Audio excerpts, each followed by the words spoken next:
Selamat datang ke Vlogcast Jabar, jalan bareng-bareng.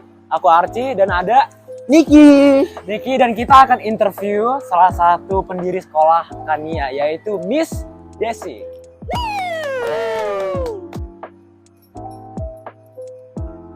Jadi sekarang kita bakal ketemu Miss Desi. Jadi gue agak nervous banget. Niki masih ya sableng-sableng aja seperti biasa. Ya Niki ya. halo.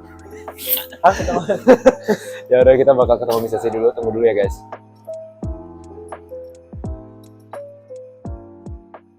Ibu Desi. Iya. Miss Desi. Apa yang aku harus panggil nih? Panggil Ibu Desi boleh, Ibu Desi. Miss Desi boleh. Miss Desi boleh. Iya. Oke, thank you banget. Miss. Bebas. Thank you banget nih sudah datang ke sini ke Iya. IKEA. Wah. Yes. Jadi emang pemandangannya wah, furniture semuanya dan etc ya. Tapi kita hari ini bakal ngobrol tentang sebenarnya banyak hal ya. Terkait misalkan emang menurut aku sih Tuhan dan Pancasila. Itu gara-gara dua hal yang sangat penting di dalam kehidupan kita hari ini. Dan sebagai murid-murid dan penerus bangsa gitu kan.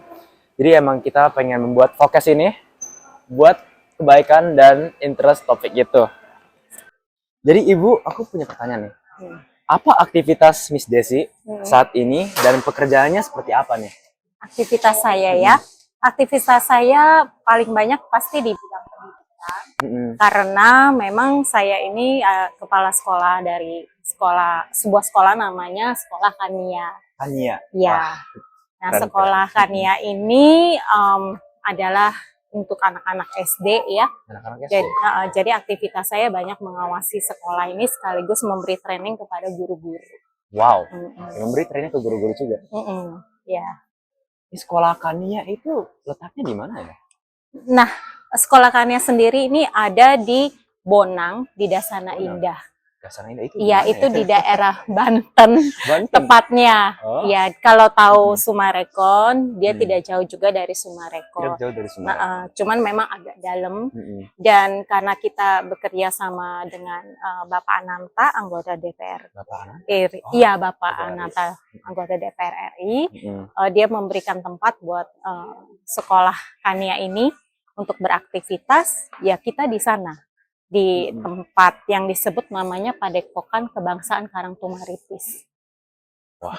Jadi di Padepokan itu ada, di Padepokan. Iya, di Padepokan ada berbagai aktivitas, ada UKM, ada ya selain sekolah ada berbagai tempat. Jadi kita berterima kasih sih untuk Pak Ananta atas kesediaannya buat kita untuk ada di sana. Tapi emang keren banget loh. Keren. Wow. Ini Sekolah Kania didirikan sejak kapan ya, Bu? Sekolah Kania sendiri berdiri di tahun 2019. 2019? Iya. Wah, berarti baru 4 tahunan ya? Iya, baru 4 tahun. Nah, di tahun sebelumnya kami sempat bekerja sama juga dengan beberapa teman untuk membuka TK. TK? Iya, TK. Nah, TK itu sendiri ada di Bonang, tapi kemudian karena ada kebutuhan dari sekolah dasar, akhirnya kami juga buka sekolah dasar. Iya. Oh my God, aku dengarnya terinspirasi banget. Wow. Tunggu. Apa yang membuat Ibu tertarik dan terinspirasi untuk mendirikan sebuah sekolah? Karena sekolah itu yang paling penting ya. Untuk sebuah dasar pendidikan di mana anak-anak itu belajar dan mendapatkan pengetahuan. Iya, pengetahuan itu ada banyak, tapi pengetahuan yang benar, pengetahuan yang tepat sasaran itu yang baru bisa membentuk generasi muda ini. Iya. Oh, keren juga. Karena menurut aku kan emang ada kesenjangan edukasi ya di Indonesia ya. Ada yang banyak edukasi, ada yang tidak ada edukasi sama sekali. Jadi menurut aku emang ada Pancasila kan, sila kelima itu keadilan sosial bagi seluruh rakyat Indonesia. Menurut Ibu atau Miss itu apa hubungannya dengan kondisi pendidikan zaman sekarang? Kalau zaman sekarang, kan sebenarnya dari zaman dulu juga ada kesenjangan itu ya. Oh iya ya pasti. Wow. Iya ada. Mulai dari kesenjangan itu timbul karena mungkin ada mereka tidak punya kesempatan itu. Itu sebabnya selagi kita bisa memberikan atau menciptakan kesempatan untuk memberikan mereka wadah supaya mereka bisa mengenyam pendidikan yang berkualitas ya. kita perlu memberikan itu kepada mereka yang memerlukan. Jadi kalau di dalam satu visi misi itu pasti ada yang dimana kita punya passion, tapi di satu pihak yang lain mereka punya kebutuhan, dan itu yang akan mempertemukan antara visi dan passion. Wow. Visi Nah, dan passion. ya visi dan passion ini bertemu karena tidak akan mungkin suatu visi berkembang tanpa ada orang-orang yang terlibat di dalamnya. Wow. Nah, dari suatu passion ini berkembang dan visi orang-orang yang membutuhkan ini, baru sekolahkannya ini ada. Iya. Miss, ini aku denger gosip ya, maaf. Aku denger rumor, aku jadi pengen ngomong nih. Miss itu pernah ngajar di kampung ya? Yes. Pernah ngajar di Iya. kampung. Tunggu, itu kok bisa terjadi ya ngajar di kampung? Gara-gara saya tahu kan Miss itu guru SPH kan? Saya dulu guru di sekolah Dian Harapan. Oh, di Harapan SDH. Kemudian pernah jadi substitute teacher di SPH juga. Di SPH juga. Wow. Nah, bagaimana caranya sampai saya tuh bisa ngajar akhirnya di desa ya, village. Sebenarnya desa ini kalau kita mau explore Tangerang, desa ini ada, bukan hanya Tangerang itu sekedar kota. Di ujung seperti itu ada. Nah, waktu itu kita mulai dengan memberikan bimbingan belajar yang namanya di Legok. Nah, di Legok ini banyak sekali anak-anak, tapi mereka itu kurang sekali bahasa Inggrisnya. Bahasa Inggrisnya mereka membutuhkan orang, dan mereka sebenarnya kepingin belajar bahasa Inggris dengan cara fun. Jadi waktu itu kita masuk dengan seperti itu, memberikan bahasa Inggris tapi dengan cara yang fun. Di tahun 2018 kita buka satu lagi, yaitu di daerah Curug. Ini lebih jauh lagi dari Legok ya, tapi masih di daerah Bantul. Nah, itu yang menarik, kita buka di belakang kami babi-babi. Ya, ada ratusan babi sampai 500 babi. Jadi ya ada babi-babi yang besar karena kami dikasih tempat oleh seseorang untuk mengadakan bimbel di sana. Tetapi memang pada akhirnya kita tidak bisa hanya membatasi bimbel karena pengaruh bimbel itu hanya sesekali. Nah, itulah yang akhirnya membuat kami bergerak untuk berpikir bahwa kami lebih baik membuat sekolah. Karena dampaknya akan lebih besar, pengaruhnya juga lebih dalam. Rasa-rasa ragu, rasa-rasa tidak berhasil, artinya kita memandang pada kemampuan kita. Kita harus memandang pada kemampuan Tuhan. Kemampuan Tuhan daripada kemampuan kita sendiri. Betul, ya. Ini wow sih. Wow banget. Miss. Yes. Oh my God, kita udah merasa kayak di kafe. Padahal tempat umum. Oh my gosh, oke. Yes, perasaan dari tadi kita itu punya perbincangan tentang visi dan misi kan. Menurut Miss, visi dan misi sekolah Ania itu apa? Visi dan misi ya. Benar. Kita punya misi adalah mengembangkan para pendidik, mentraining, mendidik mereka untuk punya pola pikir, dan pola pikir itu bisa berbeda kan. Nah, bagaimana kita punya pola pikir yang sama, yaitu pola pikir yang sesuai dengan kebenaran firman Tuhan. Kita tidak bisa dipisahkan yang namanya antara pengetahuan dengan kebenaran. Kita tahu bahwa pengetahuan dan kepandaian itu semua datang dari Tuhan. Memang kayak tadi juga kan, kayak bukan emosi kita, bukan kemauan kita, tapi kemauan Tuhan. Kalau ini kebenaran dari Tuhan, kebenaran absolut gitu. Iya, itu absolut.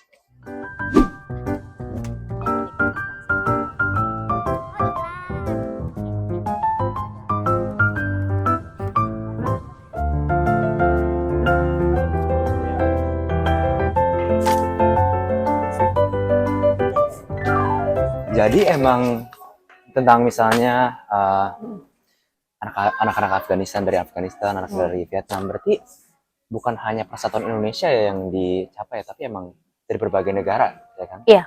Ingin membantu semua orang, dan itu emang berpengaruh di sila ketiga, yaitu persatuan Indonesia. Iya. Ya kan? Wow, oke. Karena Jadi, mereka tinggal di Indonesia. Iya. Ada di Indonesia untuk sementara waktu. Dan kita sebagai orang Indonesia, kita melihat ada orang-orang yang juga tinggal di Indonesia dan butuh ditolong, kenapa tidak? Iya. Jangan sampai mereka itu waktu di Indonesia, mereka kan sudah mengalami berbagai hal ya, yang namanya pengungsi itu karena masalah perang, war. Jangan sampai mereka pada waktu di Indonesia, mereka merasa sengsara, biarkanlah mereka mengingat bahwa pada di waktu, meskipun sementara di Indonesia, mereka tahu ada orang-orang yang peduli kepada mereka. Jadi emang mencapai nilai hospitality. Yes. Wow, puji Tuhan. Yes. Oke. Saya Niki. Aku bakal tanya, apakah Miss Desi merasa bahwa pendidikan Pancasila itu penting untuk diterapkan di seluruh sekolah di Indonesia? Jika iya, mengapa? Pendidikan Pancasila itu sangat perlu diterapkan di seluruh Indonesia ya. Jadi kalau bicara tentang Pancasila, kita berbicara tentang 5 sila kan. Pertama, sila yang pertama itu apa? Ketuhanan yang Maha Esa. Ketuhanan yang Maha Esa. Nah, kalau kita bicara tentang Tuhan yang Esa, artinya kita bukan hanya melihat secara quantity ya, bahwa Tuhan itu satu. Tapi kita harus punya yang namanya satu pandangan, bagaimana kita memandang memang kita punya Tuhan yang satu yang menciptakan langit dan bumi ini. Ya, jadi kalau kita tahu, anak-anak, murid-murid semuanya tahu bahwa yang menciptakan mereka itu Tuhan, artinya mereka punya satu gambaran bahwa memang aku ini berharga karena aku diciptakan dari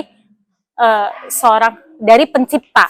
Nah, kalau udah diciptakan berharga seperti ini, dia akhirnya memandang orang lain jadi berharga juga kan? Iya, jadi you're gonna be grateful for everyone. Yes, they're gonna be grateful for everyone, right? Dan kalau misalnya mereka seperti itu, otomatis karena mereka menghargai orang lain, sila-sila yang lain itu yang dimulai dari kemanusiaan yang adil dan beradab, persatuan Indonesia, sila keempat dan sila kelima, itu bisa teraplikasi dengan baik.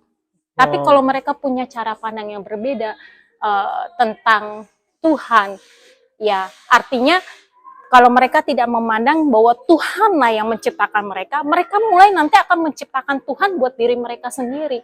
Tuhan menurut gambaran mereka. Tuhan menurut gambaran mereka itu seperti apa? Misalnya, mengidolakan seseorang sampai tergila-gila, lupa makan, lupa tidur. Itu terlalu parah gak sih? Iya, terlalu parah kan? Itu Atau adore something ya, kayak benda atau games tertentu. Nah, itu tanpa sadar itu menciptakan Tuhan bagi diri mereka sendiri. Sedangkan Tuhan yang menciptakan kita, kita tidak menciptakan Tuhan. Yes. Ya, Bu Desi suka kopi tidak? Suka. Saya bisa bikinin kopi. pesan? Boleh, satu saya bikinin. Ini Saya kopi. mau hot latte. Saya bikin. No sugar. Mau sugar? Kok nggak ada smellnya ya? Wow. Nek. Balik ke podcast. Nek, tunggu. Saya pengennya Americano, no sugar, no milk, no water, bisa gak? Banyak maunya jadi orang. Ayo kita balik. Oke. Kita balik ke podcastnya. Kita balik ke podcastnya, oke? Misalkan dari tadi kita udah ngomongin banyak Pancasila ya kan, berhubungan dengan sila-sila, berhubungan dengan ketuhanan yang Maha Esa, berhubungan dengan persatuan Indonesia dan keadilan sosial. Menurut Ibu, bagaimana penerapannya di dalam sekolahkannya itu? Penerapannya pertama ya, Pancasila itu bukan sesuatu yang dihafalin, iya nggak ya?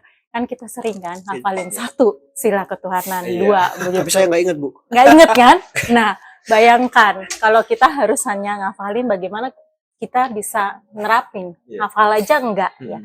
Jadi yang pasti perlu ada yang namanya pemahaman.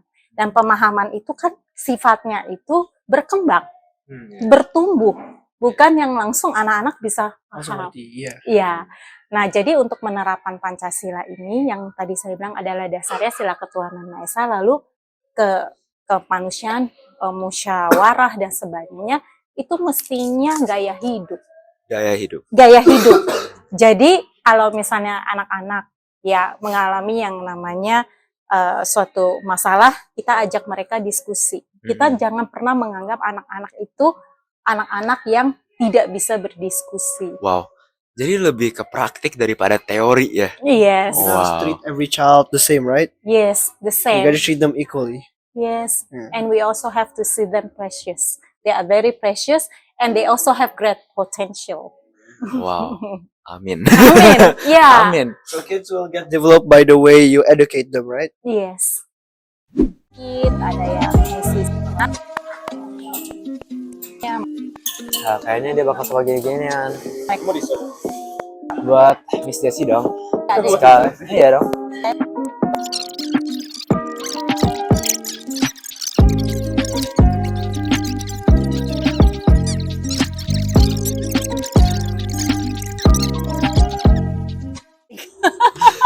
Perasaan dari tadi jalan-jalan terus lapar jadi pengen makan gitu ya. Gitu ya. Tapi ibunya gak mau makan terlalu banyak gara-gara udah kenyang. Sudah kenyang saya, thank you banyak ini Kalau aku masih makanan. muda, jalan sedikit udah lapar. Karena belum dinner ya, Belum saya dinner. tadi late lunch. Jadi kita dinner ya. Jadi silakan Bu, silakan ya. Silakan. Jadi Ini kita apa masih- nih namanya nih?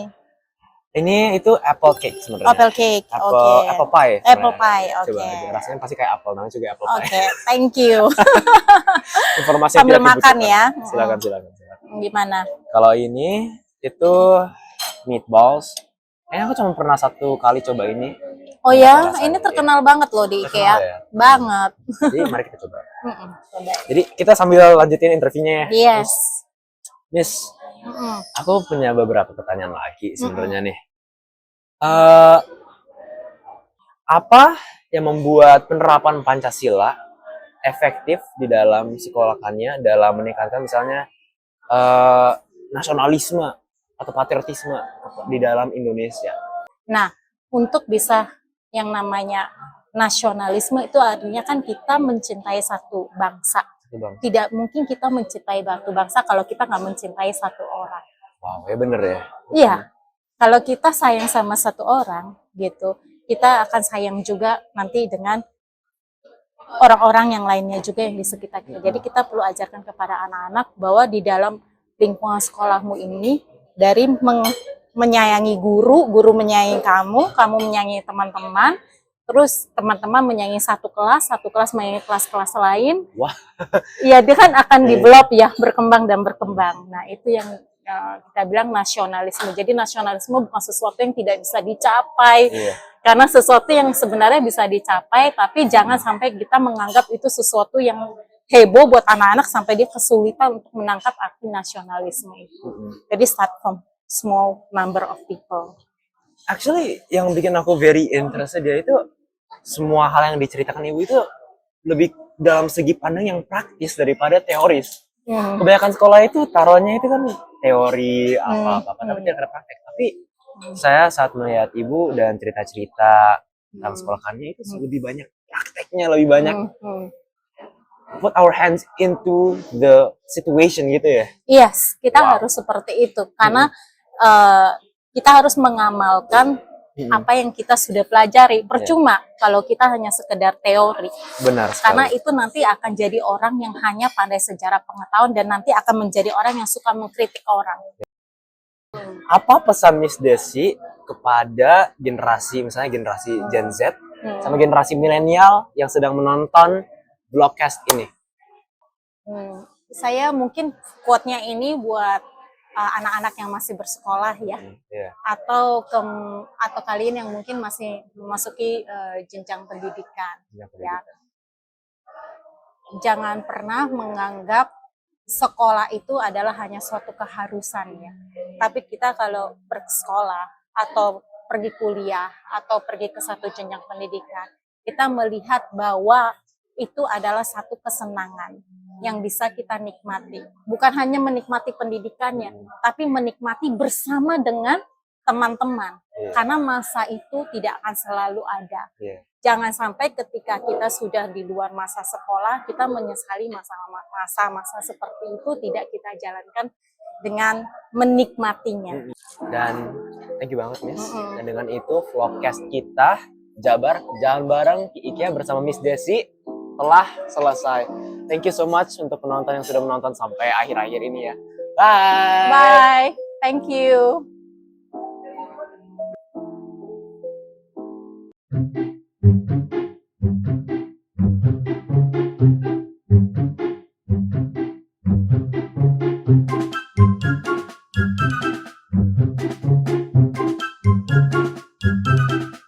Halo guys, jadinya kita bakal mulai vlog kita di behind the scenes. Naik mobil 10 orang. BGB-nya nggak kelihatan, mundur. My drive. Hello.